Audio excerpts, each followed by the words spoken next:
In this video, I will show you how to use Rewire Money Transfer. So to do this, first just head over to rewire.com or go and download the Rewire app on your phone. Now from there, on the Rewire website, you can first choose what currency you use. So for me it's the euro, but I have 3 of them right now. Then you can choose which country you want to deliver the money to. So these are the ones that are currently available. For example, I'll just go with the Philippines, but you can also pick India or any of these other ones. And then here you can enter how much you would like to send, for example, 25 euros. And you can pick the delivery method. So for the Philippines, they have bank account. So for the Philippines, they have bank account, cash pickup, or mobile wallet. For example, I'll go with mobile wallet.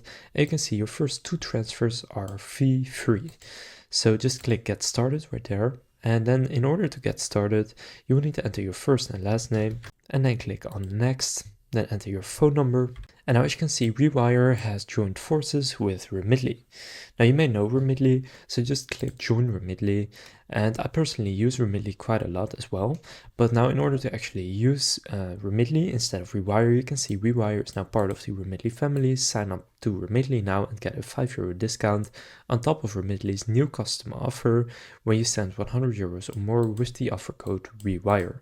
So click claim offer and then you can get started with Remitly. Now with Remitly there are even more countries available, so it is better than Rewire in my opinion, but that is how you can use Rewire Money Transfer. So you can just follow these steps and then you can get this special promo code. If this video was helpful, please consider leaving a like and subscribing to my channel. With that being said, I will see you in the next video.